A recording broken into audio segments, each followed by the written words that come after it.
આપણે અત્યારે આવ્યા છીએ અમારા ગામ વાગડમાં ને ત્યાં આપણે જ્યારે સ્વામિનારાયણ ભગવાન હયાત હતા તે સમયે મહારાજ સ્વામી વાગડ પધારેલા. એ ઇતિહાસ છે જૂનો અને તેમાં આપણે વાગડનું મહાદેવ મંદિર છે ત્યાં ખીજડે ઘોડી બાંધીને ધરામાં સ્નાન કરી મહાદેવજીની આરતી ઉતારી અને પછી ગામમાં વિચરણ માટે પધારેલા. એ સમયે અમારા દોઢ ભાગમાં આવેલા વાગડ અને જે આપણા લક્ષ્મણસિંહ છે એમના માં જે તે સમયે હયાત હતા સ્વામિનારાયણ ભગવાન તે સમયે મહારાજ સ્વામી એમના ઘરે આવેલા. એ સમયે આ ઢોલિયા ઉપર આવીને બેસેલા. તો એનું થોડું ઘણું જાણકારી આપણને આપણા લક્ષ્મણ કાકા આપશે. તો લક્ષ્મણ કાકા કહો તમે કઈ રીતનું. અમારા ગઈઢા 3 પેઢી થઈ, આમ કહું તો 4થી પેઢી થાય મારેથી. અમારા ગઈઢામાં શીકણી ઘસતા હતા અને ભગવાન આવી પોતે આ ઢોલિયા ઉપર બિરાજમાન થયા. એટલે માએ દર્શન કર્યા એમના કે માજી તમે શું કરો છો? કે હું શીકણી ખસું છું. એટલે માજીને કે તમે શીકણીનો ડબ્બો નાખી દો. થોડી વાત એમને નાખી દીધી. પછી ભગવાનને ગયા અહીંયા કણે એટલે પછી ભગવાનને પાણી આપ્યું, ભગવાને પાણી પીધું, ભગવાનને જમાડ્યા, ભગવાન જમ્યા. પછી ભગવાનને કે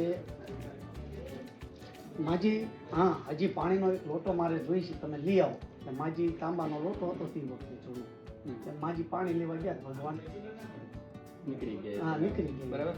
ગાય તો આ નખ અને જે ખેસ જે તમારે ત્યાં પ્રસાદીનો છે એ વખતે મહારાજે પોતે હા મહારાજે આ ઢોલિયા ઉપર બેઠા બેઠા તે નખ ને એવું કાપીને અહીંયા જ મૂકી રાખીને જતા નીકળી હા જતા મહારાજ. અને ખેસ ત્યાં ત્યાં પડી. હા એ વખતનું મંદિર એમનું છે અહીંયા. જે મંદિર બહુ જૂનવાણી છે.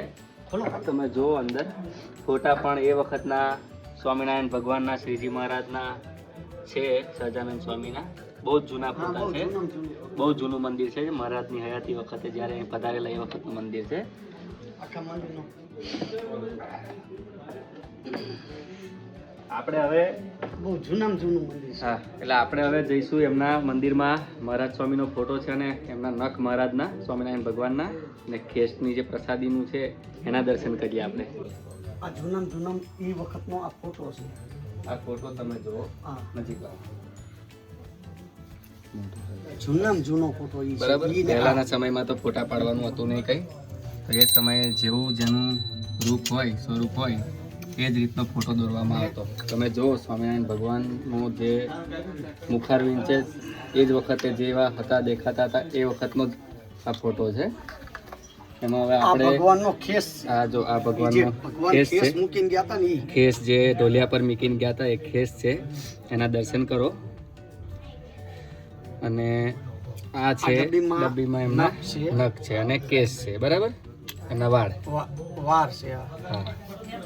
એટલે જો આની અંદર નખ બહુ વર્ષો જૂના થઈ ગયા છે એટલે નખ આ ઈ બધે. નખ હા નખ અને કેસ છે એ થોડાક ભેગા થઈ ગયા છે બધા. બહુ વર્ષો જૂનું છે. ત્યારે સ્વામિનારાયણ ભગવાન હયાત હતા ત્યારનું. એટલે તમે દર્શન કરો. પ્રસાદીના છે.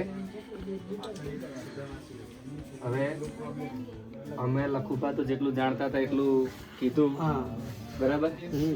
તમારે અત્યારે તમારા ઘરમાં બધા સત્સંગી છે. બરાબર. એ બધા સત્સંગ કરે છે. અને અમારું એમ વાગડ ગામ તો પ્રસાદીનું છે. બધા પુસ્તકોમાં ને વચનામૃતમાં ને એમાં બધામાં ઉલ્લેખ પણ છે વાગડનો. અને બોલો બોલ બોલ. સ્વામિનારાયણ ભગવાન જે અમારા ભાગત કાંઠે સ્નાન કરતા હતા હજી કોઈ પણ પ્રસાદી નહીં છે. જે ભયાનંદ સ્વામી જ્યાં અમારે એક કુંભાર રહેતા હતા તેમનું મકાન પણ હજુ છે. જ્યારે પણ ભગવાન વાગડમાં આવતા ત્યારે ત્યાં ઉતારો રાખતા. અને પછી બાજુના ગામ મોરસિયા છે ત્યાં તેમની ભયાનંદ સ્વામી મહારાજની સમાધિ પણ છે અને તેમની વાડી પણ ત્યાં. તો આ હતું અમારું વાગડ ગામનું પ્રસાદીની જે હયાત વસ્તુ હજુ પણ છે અહીંયા. એના દર્શન થકી આપ સર્વે એ દર્શન કર્યા અને જેમ બને એમ આ વિડીયોને શેર કરજો અને બધા હરિભક્તો સુધી પહોંચાડજો એવી આશા. જય સ્વામિનારાયણ.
જેને પણ આવતા જતા દર્શનનો લાભ લેવો હોય તે ધંધુકા તાલુકાના વાગડ ગામ થઈને નીકળતા હોય તો અવશ્ય દર્શન કરજો એવો હરિભક્તિને નમ્ર વિનંતી.